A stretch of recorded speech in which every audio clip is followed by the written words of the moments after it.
Good morning, everyone, and welcome to this session of CSCR Talks. I have the privilege of having Dr. Vrisha, who's no stranger to you, Professor of Pediatric Orthopaedics, but I shall introduce the chairperson for today, and then she will take over.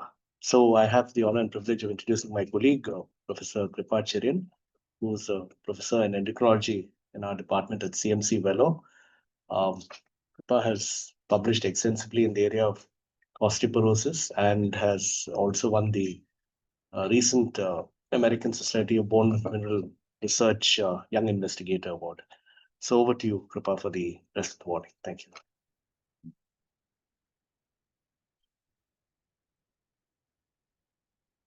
Thank you, sir, and a very good morning to all of you. It's my privilege and pleasure to introduce and welcome Dr. Vrisha Madhuri. Of course, needs no formal introduction. Currently, she is the senior consultant at Amara Hospital in Tirupati. She is former professor and head of pediatric orthopedics at CMC Vellore, where she also held the Ida Scudder Chair for Clinical Research from 2020 to 2024 and was adjunct scientist over here. The Center for Stem Cell Research, a unit of INSTEM, Bengaluru. She is the past president of the Paediatric Orthopedic Society of India. At Vellore, she founded the Pediatric Orthopedics Unit. Pediatric Orthopedic National and International training programs were started. Her research areas include hereditary musculoskeletal disorders, especially osteogenesis imperfecta and fibrodysplasia ossificans progressiva. She has also pioneered work in musculoskeletal stem cells in tissue engineering, cartilage tissue engineering, clubfoot, and has had international and national projects funded by the Departments of Biotechnology, Science and Technology, and the ICMR. She has carried out clinical trials in the area of OI, bone engineering, and physeal repair. She has organized a number of national and international meetings related to pediatric orthopedics and trauma. She is a member of the International Pediatric Orthopedic Think Tank and was on the task force of stem cell biology and regeneration of DBT, medical healthcare and instrumentation of the Department of Science and Technology, Technology Development Committee of the Sri Chitra Institute, and editor of Pediatric Orthopedic and Related Sciences. Ma'am has more than 125 publications and has done several invited presentations at national and international meetings, as well as she has given orations at several meetings. So over to you, ma'am, and we welcome you once again.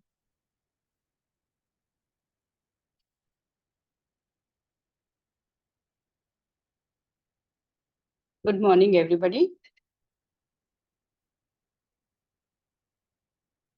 I was going to talk today about bone regeneration and 3 specific areas in the bone regeneration.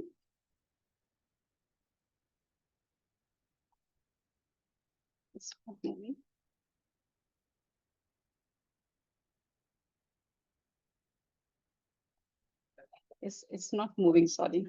Okay. So 3 specific areas of bone regeneration. One is bone repair, that refers to bone defects or bone non-union as we think of them in orthopedics, and improving the bone quality, that refers specifically to osteogenesis imperfecta, and then bone growth, when you have a arrest of the physis, which causes bone growth in children in the long bones, how to repair that particular problem as well.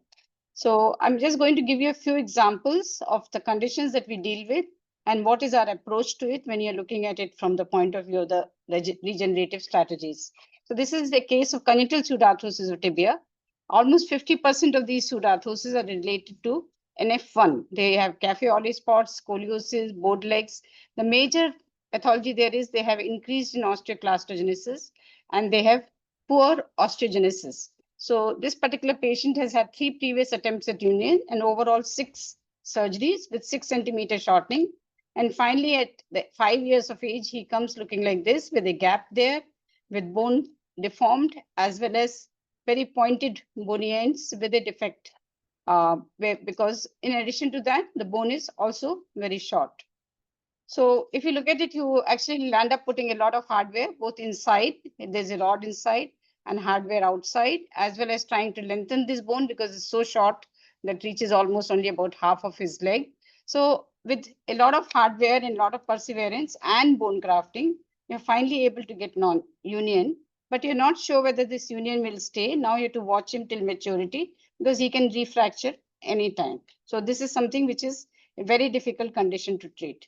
On the other hand, you have problems where you don't have problem with the union. This is a child with 5-year-old boy again with a femur fracture. It's treated with plate and screws. The fracture unites perfectly, but the child breaks just below that. So here the problem is that the bone quality is very poor. This patient has osteogenesis imperfecta. So here the whole bone is liable to fracture anywhere. And if you give it stress risers like putting an implant inside, which is only covering half the bone, wherever the implant bone junction is, that bone is going to fracture. So the problem here is in the defective collagen, and there is an abnormal bone matrix. So the strength of the bone is weak, but there's no problem with this uniting, unlike the NF1, where you pseudoarthrosis, where the bone fails to unite. So when we are dealing with bone, how we have to apply the strategies is we have to actually consider, will the healing occur spontaneously? Like in that patient, if you bring the two ends of the bone together, put a plate, it is capable of uniting. So it doesn't need the stimulus. But does it need structural support or a stimulus? So again, for the NF1, you need a stimulus, you need a bone graft, and you need a structural support for all the weak bones. You cannot put plates, but you have to put intramedullary rod, which will have to support the whole bone. And then the next question is, will this union be sustained? That is, the union can occur, the bone can heal, but after a few years, it will break again because there is no osteogenesis, there is only osteoclastogenesis happening. So the bone breaks and resorbs, but does not form. So at the bottom of all this is we have to also treat the underlying pathology of the bone. Now, when you reach this stage, that's when you have to start looking at the regenerative strategies and the bone regeneration science. So I'm just going to talk about the kind of defects we deal with. You can have a localized defect, which can be non-unions and segmental bone defect. Hardly any orthopedic surgeon is going to just come to you for a straightforward non-union because they will take an iliacrus bone graft or they'll take a bone marrow aspirate concentrate and they will get the union and they will fix it. They don't really need something as complicated as thinking of a stem cell related approach for this. But when you have a bone defect, and there are about 2.2 million bone defects happening every year worldwide. So when you have a bone defect, when there is a gap in the bone, then of course you have a problem and you might want to consider a regenerative strategy or a tissue engineered graft. On the other hand, you may have a generalized loss of bone, that is a poor quality bone, like in osteogenesis imperfecta, or senile osteoporosis or post-menopausal osteoporosis, where the whole bone needs to be improved. And that is where you will look at more generalized strategies like generalized cell therapies or treatment which involves giving injectable factors. So I'm going to first talk about the tale of two non-unions, okay? So the first non-union, both of these we encountered when we were doing our clinical trial funded by the Department of Biotechnology. So we went out to do bone defects which were more than 3 centimeters because that is something which will definitely does not unite by itself. You need to actually provide a actual structural tissue engineered graft or real bone graft. It has to be there. Okay. So this is something which is a problem. So we went after this. And in children, it is specifically important because in children, you don't have that much of bone lying around to give a substitute. So this is actually a government-funded trial, which was also DSMB was monitored by the ICMR. So I'm going to talk about this. We had preclinical evidence already that the MSC on the hydroxyapatite scaffold, they work for regenerating bone in animals. And there's sufficient evidence for that. And there is actually one single good quality article where they had done 4 patients, but not necessarily for non-union, but for any bone defect. They were acute bone defects, defects caused by lengthening, where they have shown that in these 4 patients, they used very high dose of MSCs on hydroxyapatite scaffold and showed replacement of those bone segments. So this was our evidence from literature. And then we have a partner in Sri Chitra who provided us with what we called HASI, and they used to call hydroxyapatite bioglass. We gave it the name Hasi because we liked that better.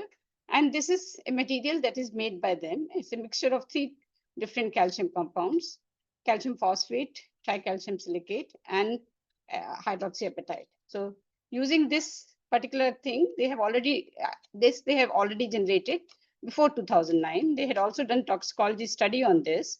They have done cytotoxicity studies on this. The cell growth on the SEM has been characterized, and sterility testing had been done. So in addition to that, they have done bone implantation in rabbits with no adverse effect. And they had even done large animal work on goats, where they have shown that a segment of this loaded with MSCs has replaced the a bone defect, acute bone defect, not a non-union. Okay. We had even used this particular material in our clinical practice, and we had done more than 40 children where we have shown that contained defects, this material does well and does not cause any adverse reaction. So we moved on to the human work after that. We grew human MSCs on the scaffold. I think Mohan Shankar was there at the time when we started the work because he taught us how to grow the human MSCs at that time. Then we have done MRI, we have done SEM studies on that to show that the cells grow well, human cells grow well on that. This is cell stretching across the scaffold and across the cracks also in the Hasi. So cell coverage is quite good with this. Infiltration of the cells into the pores as well as cell-to-cell interaction was also good. These are SEM images for the human MSCs on the scaffold growing. The live dead assay showed that more than 99% of these cells survived on the scaffold, and they secreted, the cells had endogenous phosphatase secreted in the intracellular endogenous phosphatase was present for this, showing good growth and good bone formation. Alk phos levels increased from day 7 to day 14. These are positive cells, number of positive cells for the alkaline phosphatase. And we also showed that the gene expression of collagen 10, osteocalcin, and alkaline phosphatase on day 8, which was the usual by about 7 days when we were planning to transplant them. So it was quite good on that day. So we went on to do our first case. It was a child which we published because that was the graft in a child for a non-union. And this was a workflow. Harvested the marrow, grew it on the scaffold, which were customized and made by us. And these were cultured for anywhere between 4 to 10 days. And then they were transplanted back into the patient. So you can see this is the child with the MRI and the X-rays there. This is after excising the defect, we put in the scaffold, which has been seeded and cultured for 7 days. And you can see the outcome within 2 months. You can't really see very well, but we could see their position was very clear and we thought it was growing well. This is union at 2 months, which we considered. Then as you follow it up from 2 months, 3 months, 6 months, 9 months, and 12 months, you can see slowly more and more of it is absorbed. And eventually at 3 years, we were able to remove the implant and it did quite well. At 9 months, our plan was to declare failure or success at 9 months. At 9 months, it showed scaffold was disintegrating and was being replaced by bone. So from pre-op to 3 years, you can see that most of the scaffold now has been replaced by bone. Pre-op range of motion, nothing. You can see hardly she can't move the right side at all, obviously, because there's a fracture and discontinuity there. At 3 years post-op, she has fairly good function. Now it so happened, and partly because the ICMR committee interfered, and they said you can't do too many different indications, please do only one indication. And because by the first DSMB, we have had more of congenital pseudoarthrosis of tibia, we were made to direct ourselves into doing only this technique only for congenital pseudoarthrosis of tibia. So the other 9 cases which happened were congenital pseudoarthrosis of tibia, and the results were very, very mixed here. And we came to realize very basic fundamental problems that are there when you deal with a pathological bone as compared to a normal bone. So here again, as usual, we do the MSC's characterization, negative for hematopoietic markers and positive for MSC markers. And then these are the 9. So specifically because we had failures, we are showing you that we had extra scaffolds with the cells growing, and we can show you the SEM pictures as well as the live dead pictures on the scaffold to show that they were doing well. So in these patients, we had excised the defect, excised the sclerotic bone so that the there'll be normal bone. And do you see a lot of that soft tissue in the little tray there? And that is all the hamartoma, which is a tissue which surrounds the pseudarthrosis, which basically is what would have been stem cells forming bone. They do not form stem cells don't form bone in pseudarthrosis. They go on to put fatty tissue, they go fibrous tissue, but they do not have the capacity to form the bone. So that is a actually major pathology. So wherever there is a fracture there is actually a replacement with this tissue, which is, you can see, is very, very fibrofatty. So we did 9 children for this. Mean age was 6.6 years. Mean defect was about 4 centimeter. And we had follow-up from 1.5 to 3 years in the beginning. But later on, we had actually up to 6-7 years of follow-up in these patients.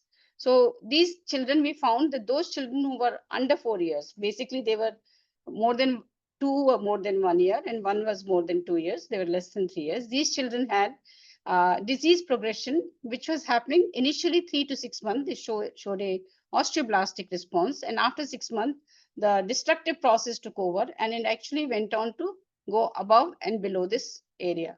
So you can see here, this is recurrence of hamartoma, which has happened after 9 months. We started seeing it here. Can you see this?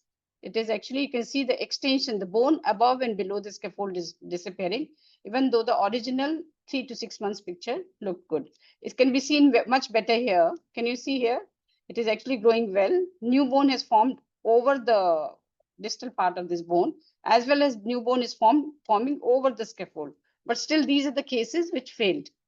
But in children who are over 4 years of age, you can see that the bone united, formed new bone, and then went on to give quite good function.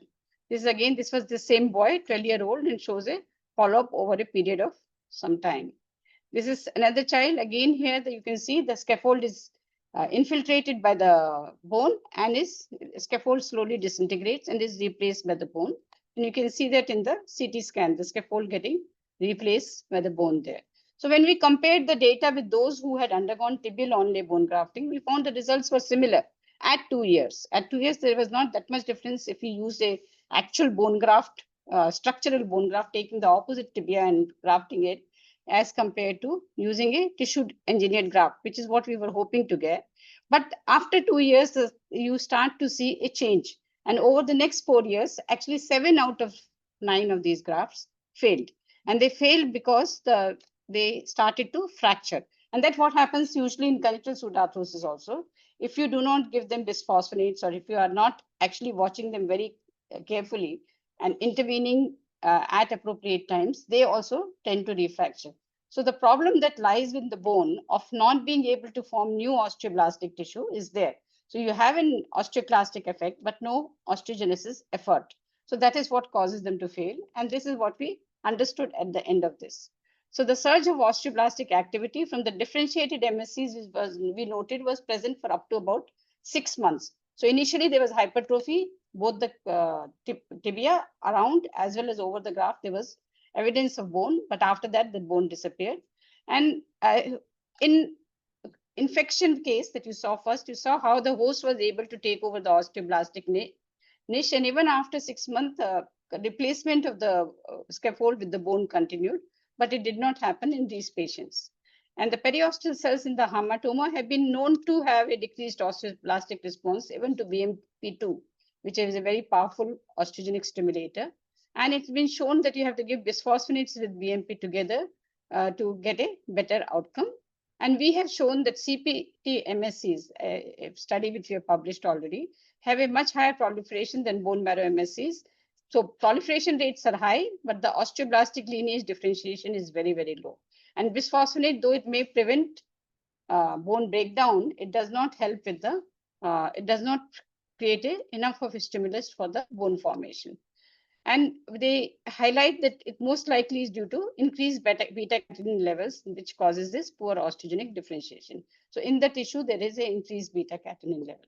So future directions, we thought we must have always a disease model when we are planning to use a specific indication for a treatment for this.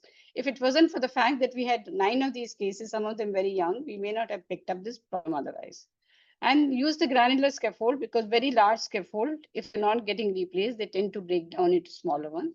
So that is when we plan to actually, we changed our model and we start using long plates to treat these patients.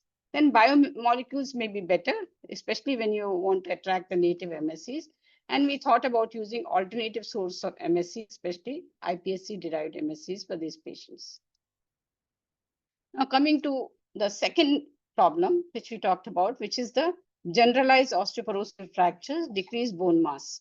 So that happens in osteogenesis imperfecta in the pediatric situation. So since I'm a pediatric orthopedic surgeon, so that is what I was dealing with.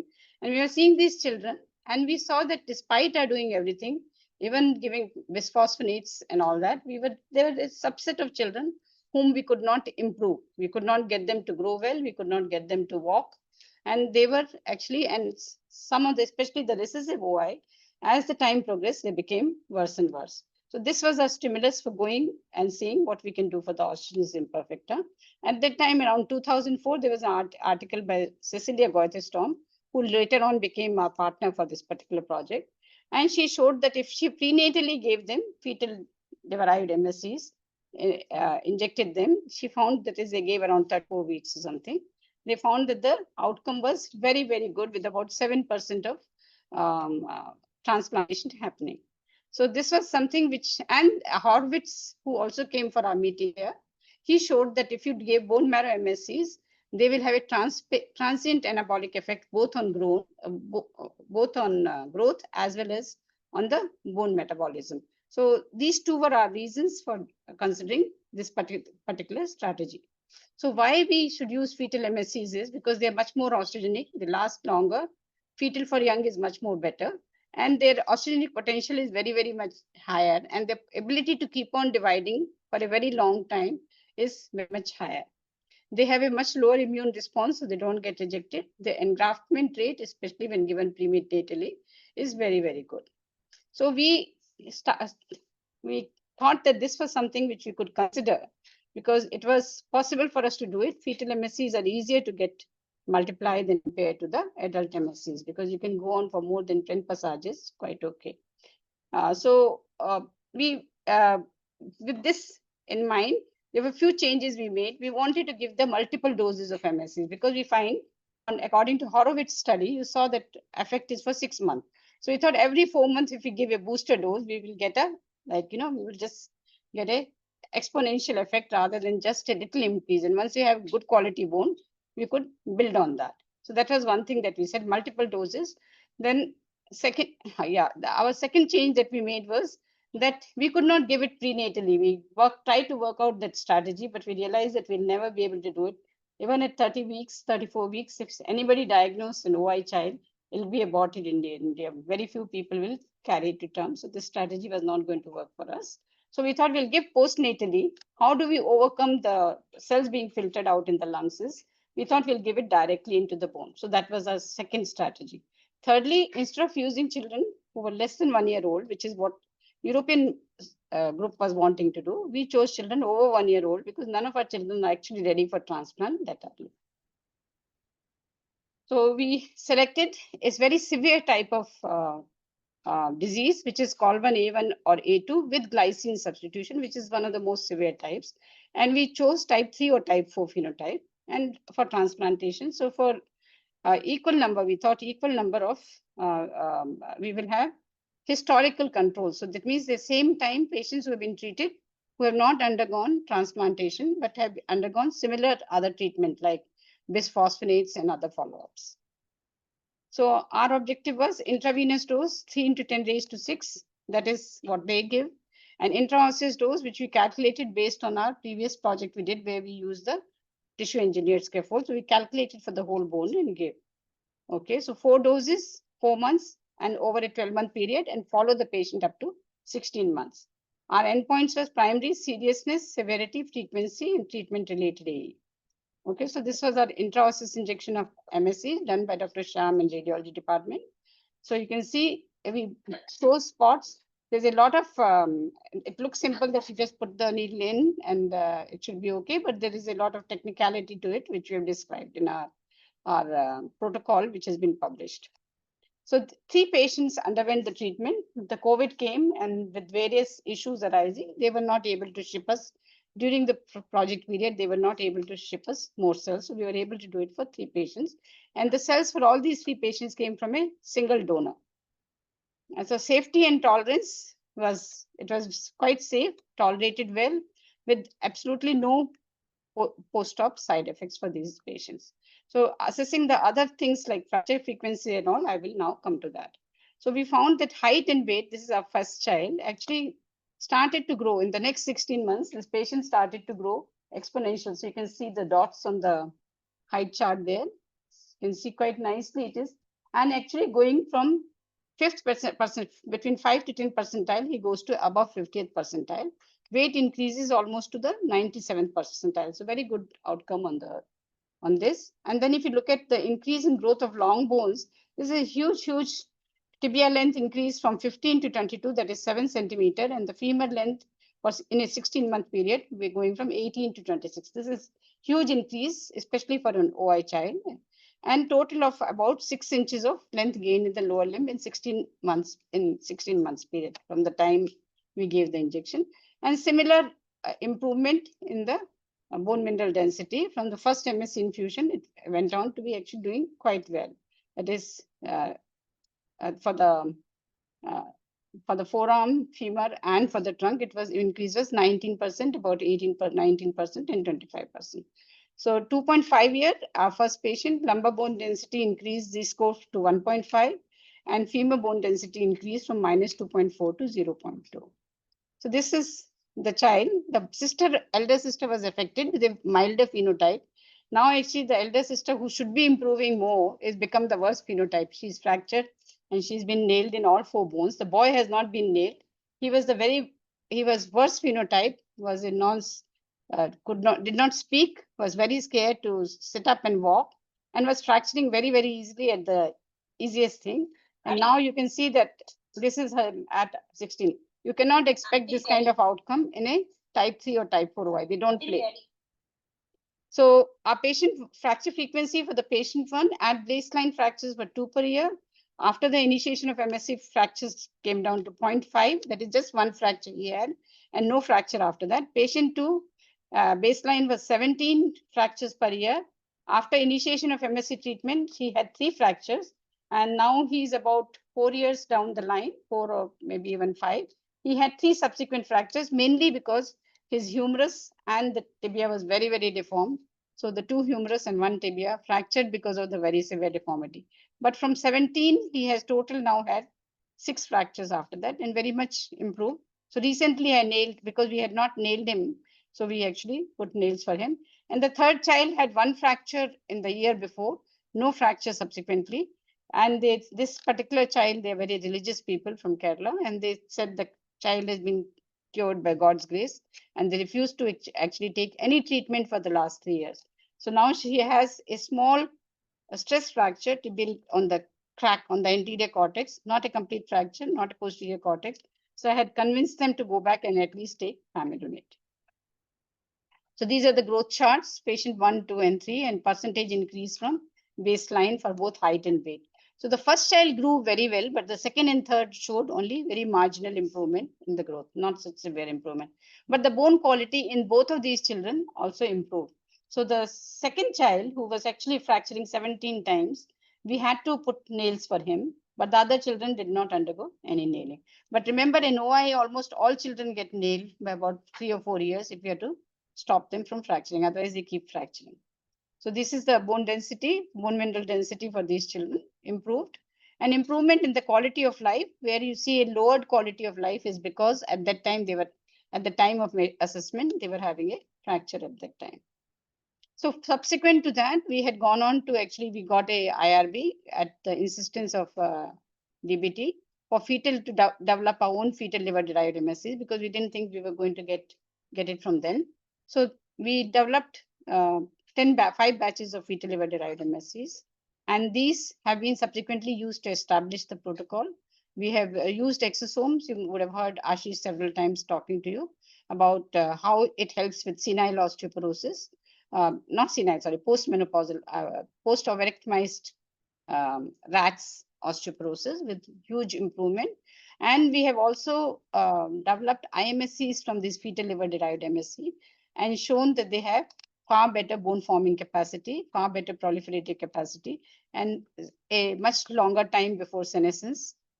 And they are ideal for using for this purpose. So this is their bone forming capacity and differentiation. This is isolation and characterization of our different techniques. So we have set the stage now for further work on fetal MSC derived iPSC. And I think it is something which I'm very, very keen that it goes to completion. Okay. So the last one that is the one which actually made me come into the field of biotechnology. I'm a diehard clinician, not likely to be seen anywhere in a lab. But this growth plate injury was something which made me come to the lab here. And that was what happens is for anything which traumatizes a growth plate, a fracture, an infection, any kind of a radiation, any kind of trauma you do, it just stops growing. The cells die, the bone forms across it, and that's the end of it. So you'll either get a deformity or you'll get a shortening. So this is what happens. This is nails, pins pass through, and you can see where the pins were passing. There's a growth abnormality now. The bone has formed across it. And if complete, you will get shortening. You'll get also joint deformity.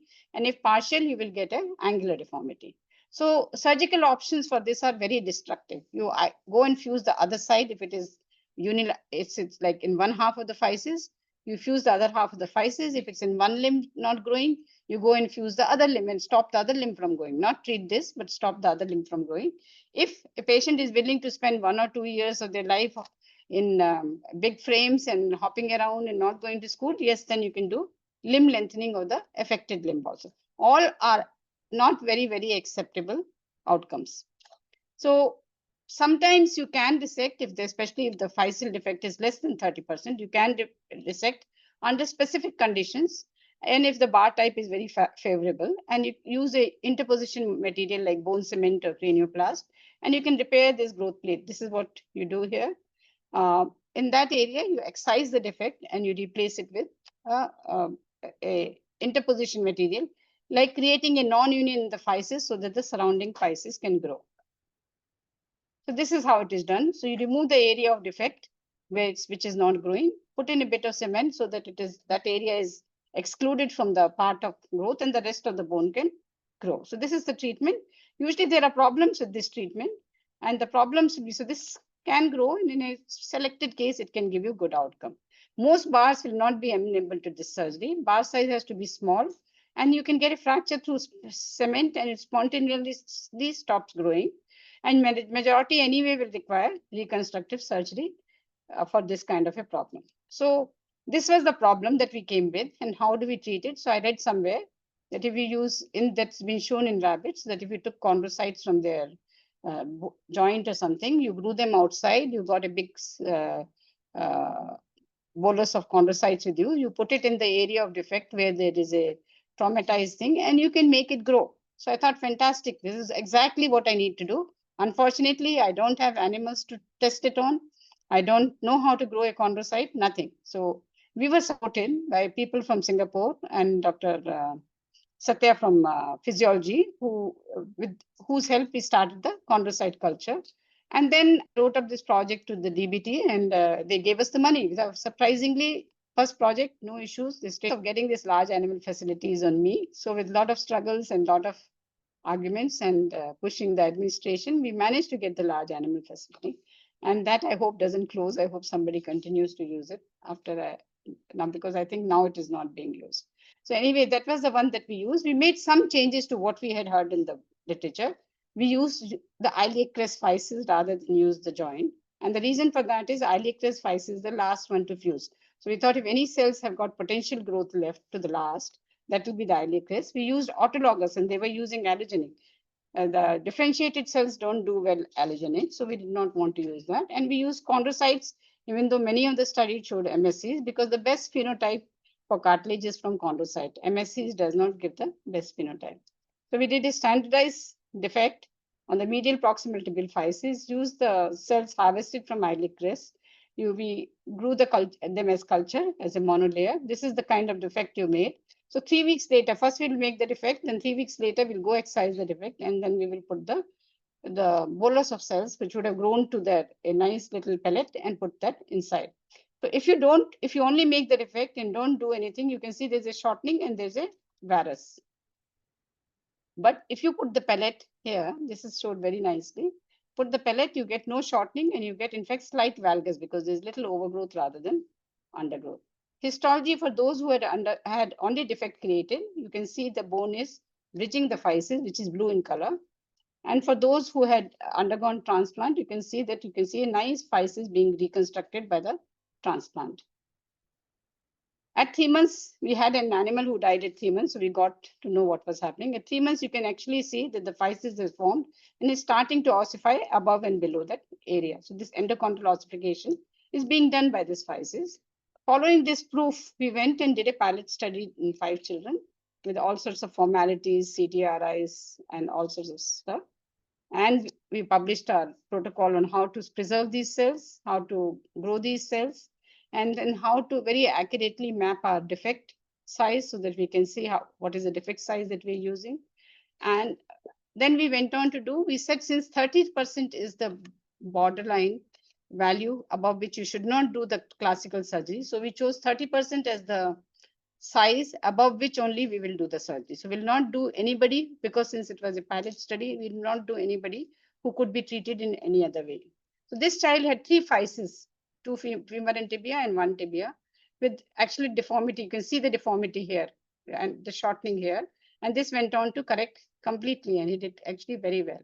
And you can see in the MRI that where it is excised defect and replaced with the physis. Again, here you can see this where we have actually knocked off the peak of that volcano and replaced it with cells here. This is another girl, 2.5-year-old girl. She's 60.5% physeal defect on in the femur. And these are the cells. They are, you can see here, it is, these are collagen type 2 positive cells.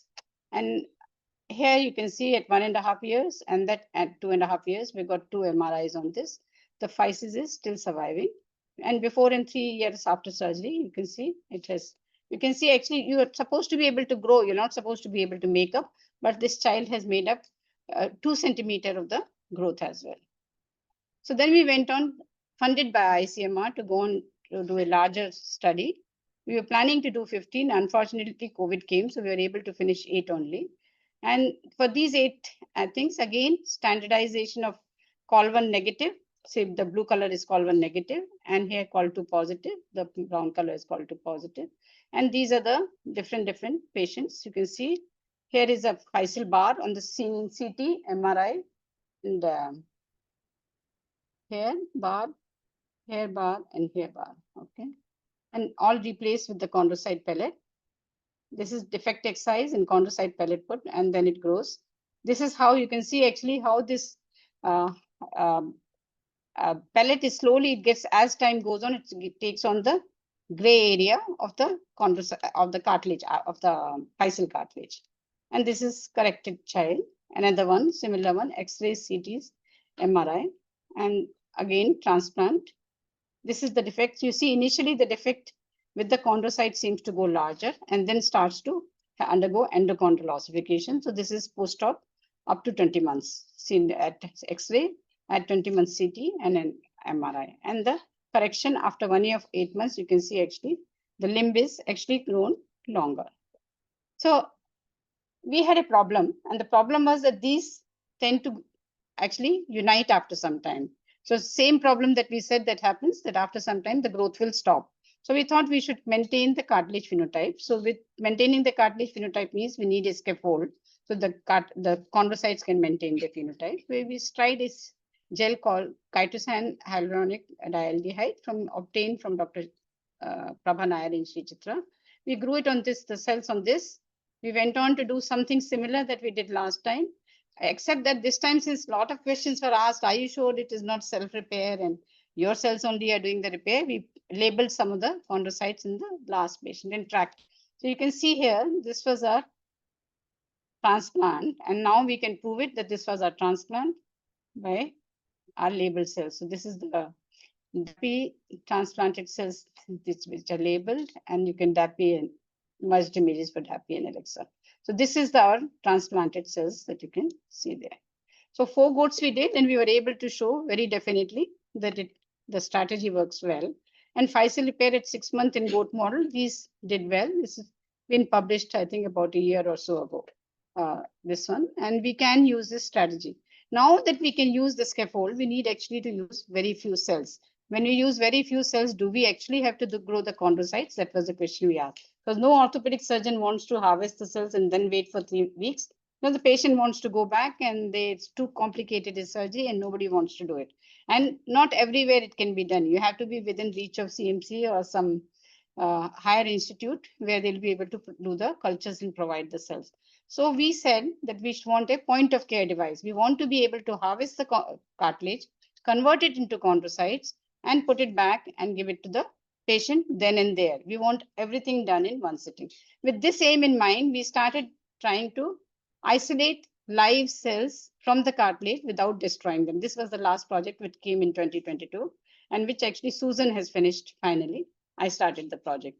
But the idea of this particular project was that we will harvest the cells, we will digest the cells, we will harvest the cells so fine that they're capable of digestion.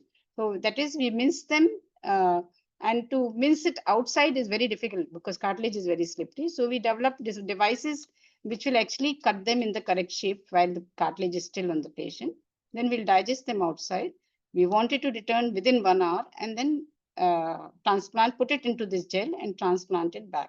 So with this, we avoid the long waiting period, we avoid 2 anesthesia, we avoid the need for GMP facility, and we'll be able to do this very easily.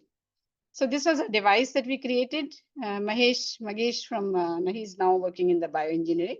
He was very helpful and we designed this thing. We had a very crude prototype before he came, but he made it much more sophisticated.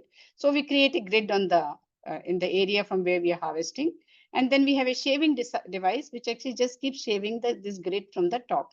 Okay, so we'll get a cartilage cells which are 100 into 200 into 200 micron. These are the fragments of cartilage which comes out. Then we digest it and we just check the viability. First, we check the viability of chondrocytes on the minced cartilage to see that our technique is not destroying the cells. Then we grew in with different concentrations and experimented with different types of solutions. And we found one that was very interesting story because the time which was coming as good cartilage digestion and good cartilage was 6 hours. And I said, nobody's going to open a patient and wait for 6 hours. So I had suggested a particular way by which we could add multiple ones and a strength which would have given us faster digestion. But Karthik refused and saying all cells are dead by 2 hours. So I said, okay, good, then let's look at what is happening to them at 15 minutes, 30 minutes, and 45 minutes. So when we looked at those cells at 15, 30, and 45 minutes, we got the ideal thing because by 30, 45 minutes, they were all separated and they were good. And they were actually dying after 1 hour. So it worked out very well for us. So we got this 15, 30, 45 in 1 hour post-digestion. This is immediate post-digestion. Can you see almost the cells are falling out there at 72 hours and 7? And we thought the maximum 30 minutes. We tried out 15, 20, 25, 30 minutes. Maximum 30 minutes with digestion, we were actually getting very good cell coming out and culturing well. So we used the CST gel that which we have previously tested and published, and I just shown the results of that. We checked the in vitro test. We did the in vitro testing of the chondrocytes in this gel, which we had actually done earlier also. It was not an issue, but we did it again. We did, after the digestion, we did a filtration initially to take out the abnormality with a larger filter. And then later we put a 10 micron filter. So cells will stay on top of the filter and we'll get a slurry of cells there. Then we use the surgical procedure in transplant. Is a little complicated, but basically you can put it back there and hold it in place. And this was our outcome. Group 1, when we have a defect alone. If you look at this here, okay, the SAPO is the cartilage, and this is the bone forming across. So this is defect alone. And if you look at it here, the growth plate stops here, and the growth plate stops here, and this is the bone bridge formed. So this is defect where the bony bridge is formed. This is when we use defect with scaffold. Again, there is a bony bridge formation. There's some SAPO in that, but it actually is bone in between the two. So again, SAPO here, growth plate SAPO here. In between, you can see there is a bony bridge forming. But when we look at this last one, can you see here? This is the growth plate. This is the outer edge, and we actually have sapho in between. So this is a growth plate forming. So in quantification also, we showed that there's a highest chance of low bone, adipose and scar tissue when you're using the cells with scaffold for this particular patient. So this we patented, and we now have to go ahead and do a clinical trial to establish its use. So I think none of this would have been possible. I had, over a period of time, I think I must have had almost 30 people in the last, mostly we had Karthik, who was like the major backbone, and Soumya. I think they are the ones who established the lab. And then they went on actually to support all the other people who came after them. And lab has done very well with this, these young people. And I think they are the ones who made this work possible. These are all people, Janita, Arul Modi, that's Soumya, that's Agnes, sister Vatsala, and that's Karthik, and that's Venkatesh, Nimi, and all these other people. That's Vignesh, and all these other people who have been there. I think I saw Ashish here, yeah, and Dr. Annie and Fernandez from Sri Chitra. They have supported a lot when it came to our, and Dr. H.K. Verma, who's now here, who supported a lot for all our bone work. So lots of these people are the ones who made all this work possible. And we had collaborators from stem cell and from whole of CMC practically, because we are highly specialized in pediatric orthopedics, and anytime we want to do anything, we need somebody's support. So we had, from genetics, we had Dr. Sumita Danda. From endocrinology, we had Dr. Nihal and Thomas Paul. We had Cecilia Lars from International Division. And from Denmark, we had Dr. Henrik. From GMP and radiology, we had all the people here. A lot of students also came, and they did small experiments and made everything viable. And not to forget stem cell and the CMC, both of which, all the resources of CMC and all the resources of stem cells have been utilized. Sometimes it may be upsetting people by being so demanding. And then the funding agencies, ICMR, DBT, DST, and Department of Health Research. They are the ones who have made all of this work. Almost all my work is government funded. Thank you.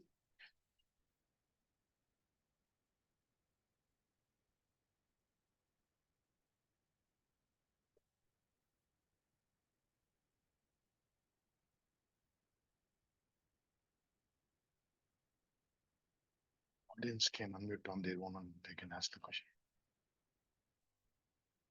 Thank you, ma'am, for that wonderful talk and amazing work, which I'm sure will inspire all the young scientists here and also give hope to so many patients affected with these conditions.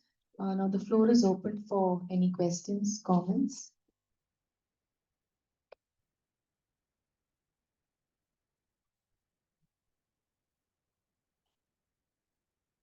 Those joining online can unmute and ask your questions as well.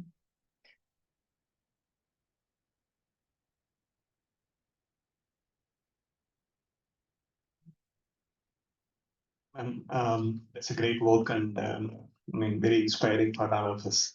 So in the boost to brittle or brittle to boost, that work where you had 3 different responses. I mean, all the 3 patients were showing different responses. And I remember you were mentioning intraosseous and the intravenous being the routes.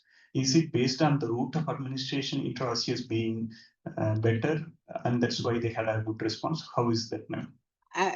I think in intravenous, we know that almost 99% of the cells will get filtered out.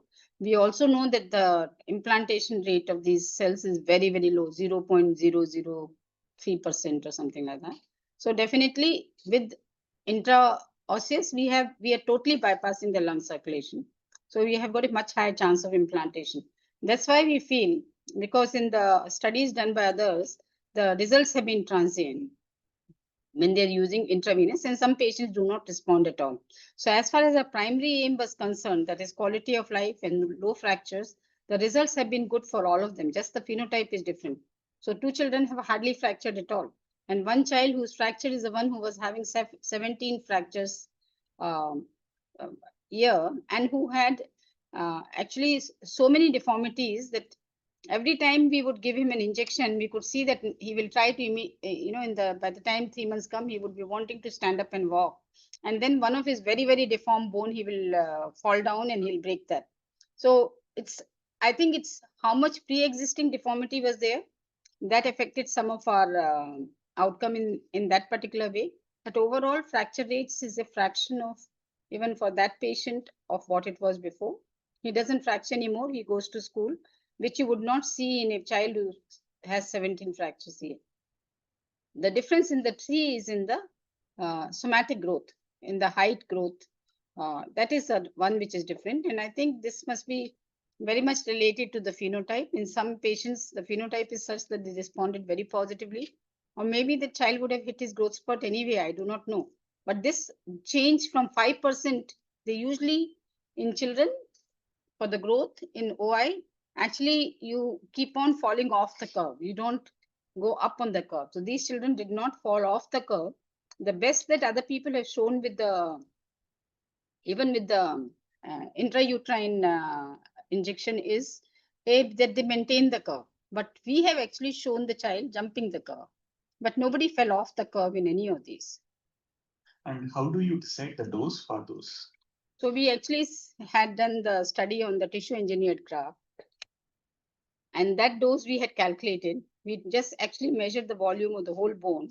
And we so we said 4 weight bearing bones. So each bone was receiving the amount of cells which we would have given for a tissue engineered graft of that same size. And one final question is, which is actually a fraction of what you give IV. It's a very small amount compared to what you give IV. So your first set of fetal liver MSCs is from Karolinska, and second you are trying to manufacture. No, all have come from there. Okay, ma'am. We are wanting to set up, but we don't want to set up fetal liver derived MSC manufacture, because it's actually, if you go through it, you'll realize it's too much of an ethical issue. There's too much of problem with acceptability as well. So we thought we would want to actually get a good set of fetal liver derived MSC, and we want to go the iPSC way after that. Okay. We want to expand them, and we want to use the iPSC derived MSC for treatment of these conditions. Why not the same way that you have tested with fetal liver? Fetal liver MSC, you are doing a repeated dosing. Same thing will. Why can't we do the same with the bone marrow MSC? But bone marrow, you can do the same thing, because basically that was based on the observation of Horowitz coming down at 6 weeks, because he asked us, why are you giving at 4 months? Because so I said, it's based on your work, because your work shows that at 6 months is going to fall, that the MSC effect lasts for 6 months. So we want to give a booster dose before, while it's still on the upward curve. So that is why we went from here, like that. And that I think definitely works, because previously they were giving one dose and then giving the next dose after 5-6 years or something like that. So there was a big gap. So only when they saw the refractures occurring, then they were giving the dose. Thank you.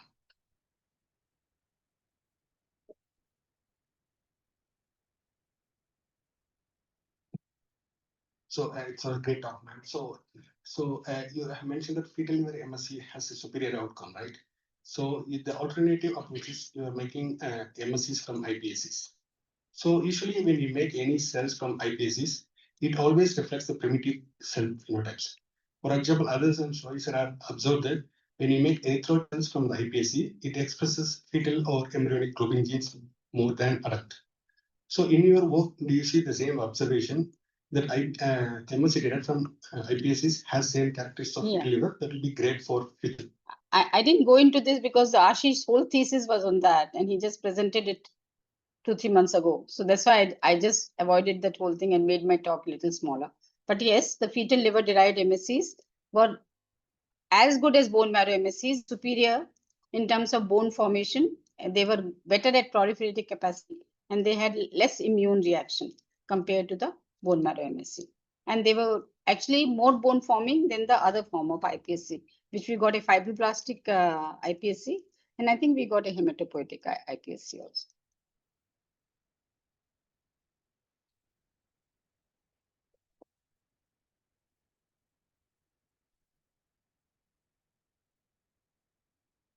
Thank you, Vrisha, because I've always been your very ardent admirer. So surgeon who spends at least 2 full days in operation theatre and how you do all the work that you actually do. The question here is, what do you anticipate to happen to the bone after adulthood and say women, particularly in menopause? Do you anticipate the spontaneous, response in terms of growth, regeneration In the OI? in OI in these patients? What do you anticipate? I think, therapeutically handling. I think quite a bit of it will depend upon whether the cells are able to transplant themselves or whether we are getting an anabolic response only. So if we are getting an anabolic response, hopefully we are hoping it will tide them over up to adolescence. And then because we are forming a lot of bone at the time when we are giving these cells. So if it tides them up to adolescence, then anyway the rate of turnover will come down after that. And then it will last them for some time.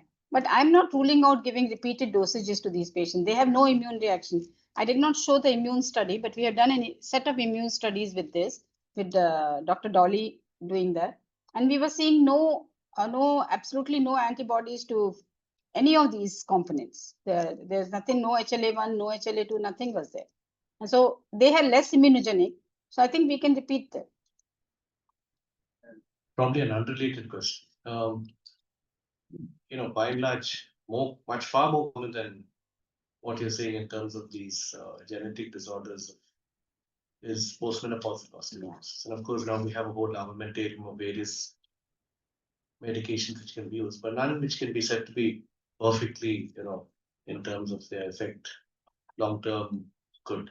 And we have a lot of patients who have refractory severe osteoporosis, and even with the best of anabolic agents now, what would you think in terms of utilizing these forms of treatment? I had a long discussion with Thomas Paul when he was here, and I think so much time went that we were not able to translate it. But we were discussing using it for both for senile and postmenopausal osteoporosis, which was severe, like more than 3.5 of the 3.5, what do you call it? Score, 3.5 of the T-score. And he was quite willing for that, but we didn't actually go that fast to be able to produce usable fetal liver-derived, iPSC-derived IMSCs. So that was our plan. We did plan for the study. We were thinking of writing it up with both pediatric and adult endocrinology as partners and use it across other diseases. In fact, I made Ashish choose the postmenopausal, that post-ovariectomized rat as the model for testing, so that we could see that whether the fetal liver-derived MSCs will work well on that. And it did work well. He had excellent results. That bone quality was fantastic. So I'm very sure that you can very easily use it in the adult osteoporosis. And if I have the chance, I'm going to actually think or plan a study around that. I think you should work with Prof on this aspect. Of course. Second, one final question. You talked about, you've shown how well the fetal MSCs, hepatic MSCs seem to work, right? Can we have a virtual model, and throwing in this question from an organoid perspective, generating fetal-like MSCs, hepatic MSCs? Can that work? This is actually a question to Vijay Lakshmi. Can you generate something very similar in a virtual environment? Possibly, because then the ethical issues also become much less of a question. On this point. I'm not sure, because fetal cells have their own, they're very distinct. So whether we can go back from an adult cell to a fetal cell, or I don't think so, sir. So what we did, all our basic science experiment was not classically fetal cells. They were the second trimester fetal cells. So they actually have gone that past the ones which have got all the markers and all that, which may make them unsafe. And these two questions, do you think the response to MSCs in OI will depend on the underlying genotype? That is number one. Second is, you also do a lot of work on FOPs, which is as much or more crippling condition because there's so much of newborn formation. So such kind of cell-based therapies can we explore them in FOP as well? I think not the cell based, the gene edited cells and all that stuff have been tried for the FOP. The finally problem, I think what has come is the side effects. The side effects of not gene edited. What do you do? This I've forgotten one particular type of thing that they have tried, and they have found that the side effects were so high. And the people were patients, I mean, not the patients, the experimental thing that they were doing was not working out. So they're already in trial, but I'm not looking at therapeutic aspects of FOP at that time. I'm actually more keen on one particular molecule I'm waiting for. Once that comes, I want to actually do the trial on that, because the deficiency of that is known to cause no specific side effects in human. But the deficiency of that causes FOP not to express itself in its phenotype. So I have been waiting for that for almost 1.5 years to come. And how early should that be started? Because I have a couple of patients who are adults. They have so much bone, they can barely. I think once you cross about 23, 24 of that kg score, are you doing? So you usually do a kg score for a FOP. And when the kg score goes past 22, 23, after that, there's not much that FOP can immobilize you. You are already immobilized. So if anytime you're doing, you should do it in less than 20 kg score. Very inspiring talk, ma'am. Thank you for. I have a couple of questions. Like, what you have any plan to continue this? Because since you get OI patients who are showing good outcome, and we have done only 3, that also the cells which we have imported. So, do you have any plan, or you have trained anyone in CMC that will continue this work so that we can do more patients? Number 1. And also, can we compare bone marrow MSCs to show the effect that you have shown by giving multiple injections? I think I don't need to train anybody in CMC. You have all very highly trained people who work with iPSC and as well as MSc. I don't really need to be training anybody in stem cell. What you need to be looking out for partners on the clinical side and see who can use your expertise and reach out for them, make partnership and do it. As far as I'm concerned, I'm very passionate about this whole area, and I'm continuing. I have already created a GMP just out of, even though I'm I feel like I'm stretching myself. I've created a GMP because I want to continue with this work, whatever happens. So as long as I can, I will continue. But I think CMC should, with all its resources, they should actually work on it.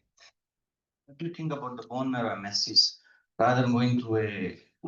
I think bone marrow MSCs are very feeble and they don't last for that long. I don't think it's a good idea. You can do it, but whether anybody has you have a lot of bone marrow MSCs. There are a lot of studies all the time. They even have HLA matched MSCs. Even with the HLA matched MSCs, they find sometimes they don't work. There are studies there. You can look out for the studies. They're there. And in fact, one of the studies we actually wrote a comment for them, and that is actually published as well. Because Horvitz did with bone marrow MSCs initially. So but he did not give multiple injections. So if you give intraosseous injection. But there are other people who have done comparative study that has been done. There are other people. I don't know about whether they've done it with intraosseous injection, because the only thing I know that intraosseous injections are used for in adults, we were the first one to try it, is for rejection, renal transplant rejection or transplant rejection. They've tried it. I'm not aware. I think, Dr. Shaji, do you know if they're trying intraosseous injection? As far as I know, we were the only one who thought about it and tried it. I'm not aware of if others have tried, but there are any number of people who have done OI with the bone marrow MSCs, with some working, some not working at all, and cells also getting rejected also sometimes. So it's there. So that's the problem in this field, that MSc field, there is no conclusive outcome, like there is no product. Sometimes it works for some patients and sometimes it doesn't. That's why you need to do larger studies, multicentric studies. So much more needs to be done to check in the clinical field what works and the basis for it. Do the immunological studies, check how much the transplants cells are transplanted, then only you can come to a conclusion. We can't copy this from somewhere. Some of this data we have to generate. Okay. Yeah, Dr. Vrisha, very nice talk. I had the question that you had 3 patients, no? So one of them had a growth in the height also as well as in the weight. So is the weight height a result of the transplant or is it just because there was inactivity? I or think it's the anabolic effect of the MSCs. I feel very, because you can see actually the children after you give the MSCs, within 2-3 months, they are actually much more energetic. Even in a shorter time, they're much more energetic. They immediately, the ones who are lying down can hardly sit up, will start to sit up and try to stand also. There's a very strong anabolic effect of when you give MSCs in this kind of high doses. But if the weight increases, it will not be good because it Only that kid has increased the weight. Others are actually quite healthy, sturdy kids. They're not low weights, but they are sturdy kids. That particular child is now he's become like a goon. He goes around bullying everybody and. And also you mentioned something about exosome in the liver mesenchymal fetal cells. So is that like, is it going to isolate and you can make it? So the exosomes for the production of exosomes is very, very expensive. We just did it because instead of injecting cells, because we were using human cells on a rat and we would have other issues will be there because we are crossing species. So we thought we'll use the exosomes to prove our point. So that's why I use the exosomes. So that has a less immunogenic potential? Yeah, but it's very expensive to produce exosomes. We were able to produce small amounts only for the rat and only giving in the bones. Thank you. Any questions from the online audience?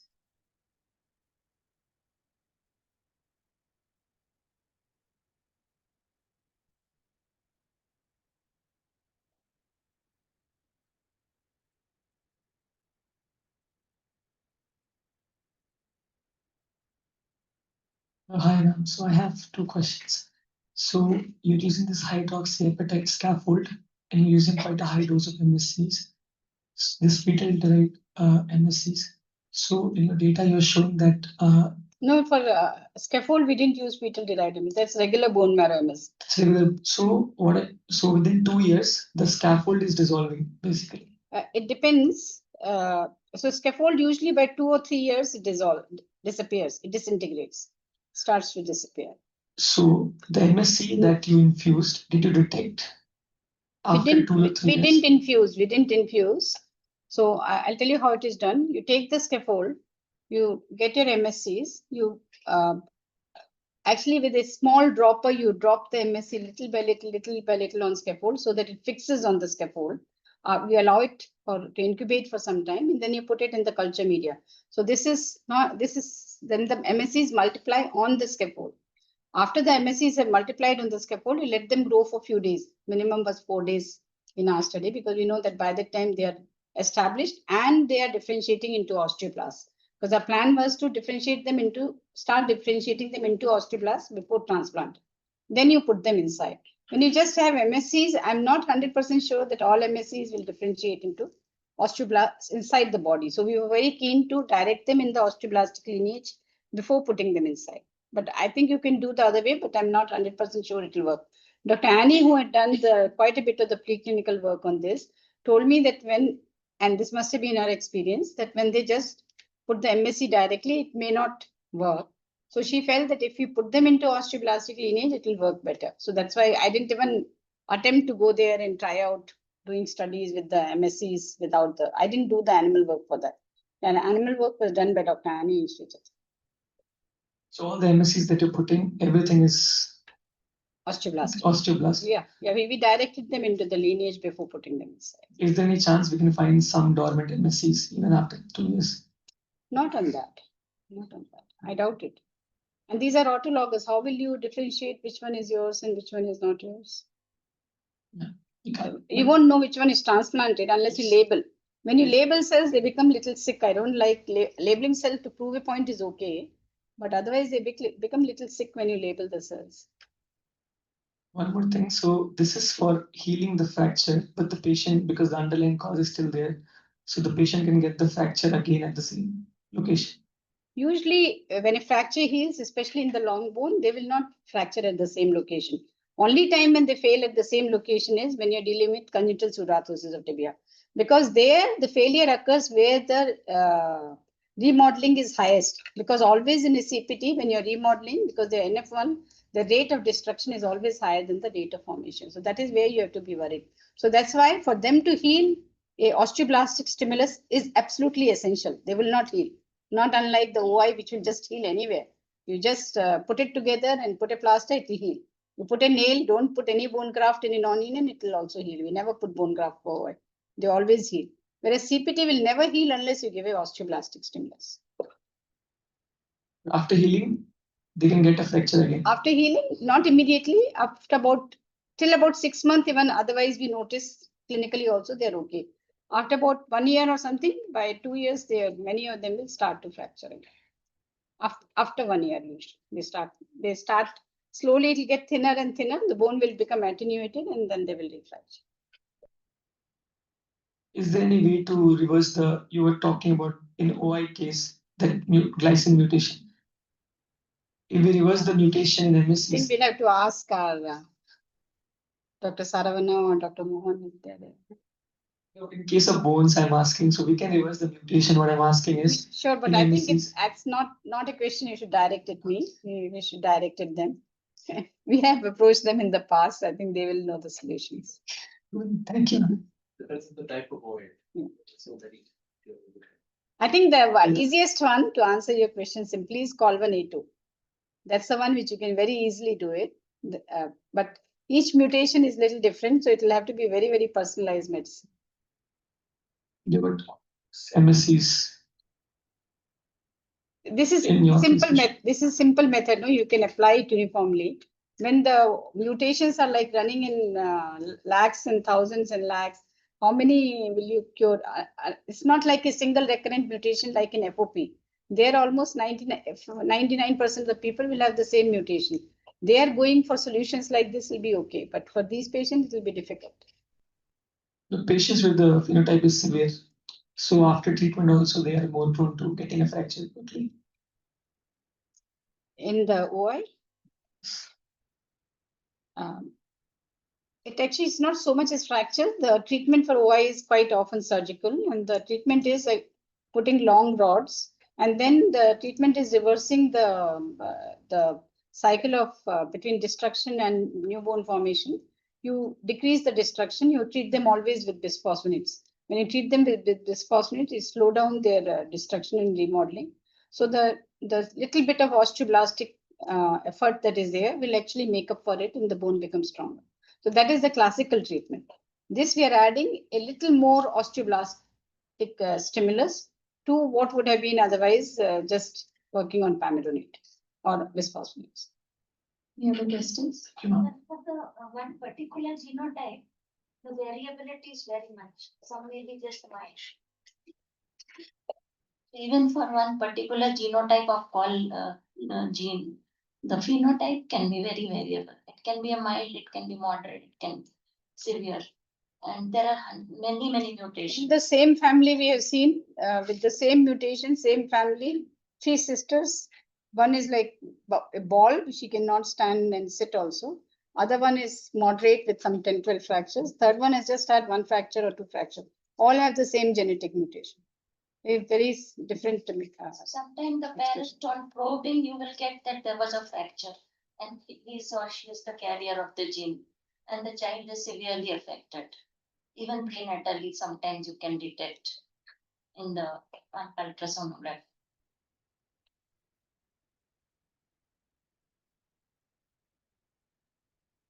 I think if there are no more questions, shall we conclude the session? I would like to thank Dr. Vrisha ma'am once again for her very wonderful and inspiring talk. For organizing this.